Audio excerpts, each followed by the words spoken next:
అనంతపురంలో డెంగీ జ్వరంతో ఇద్దరు చిన్నారులు మృతి చెందిన సంఘటనపై ఎంపీ జేసీ దివాకర్ రెడ్డి సంచలన వ్యాఖ్యలు చేశారు. అనంతపురం ఎమ్మెల్యే, మేయర్, కమిషనర్ల నిర్లక్ష్యం, అవినీతి వల్లనే పారిశుధ్యం లోపించి ప్రజలు జ్వరాల బారిన పడుతున్నారని మండిపడ్డారు. తాను ఎంపీగా ఏ పని తలపెట్టినా అడ్డు తగులుతూ నగరాన్ని అధ్వానంగా మారుస్తున్నారని విమర్శించారు. ప్రతిరోజు నగరంలో జరుగుతున్న అవినీతిపై వార్తలు వస్తున్నాయని, ఇదే విషయాన్ని సీఎం దృష్టికి తీసుకెళ్తానన్నారు. మల విసర్జన చేసే బహిరంగ ప్రదేశాల్లో నీకు శిక్ష విధించడం తప్పదు.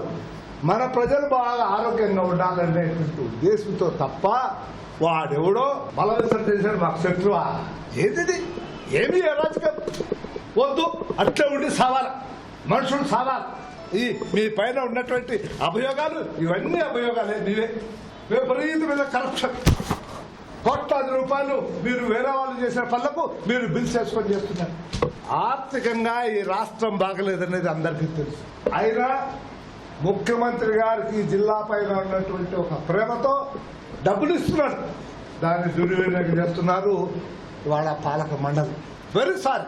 ఆ చనిపోయిన వాళ్ళ ఇంటికంటే వినా అక్కడ ఉన్నటువంటి ఆడ మగ ఎవరో వాళ్ళు నాకు తెలియదు. నాయన తాడిపత్రి చూసి వచ్చేవాళ్ళు ఎప్పుడు మా ఊరు అట్లా తయారు చేస్తావు నాయన అని నాకు నమస్కారం పెట్టిన వాళ్ళు ఉన్నారు. ఈ ముఖ్య నెలగలకి మాత్రమే తాడిపత్రి మాత్రం వద్దు.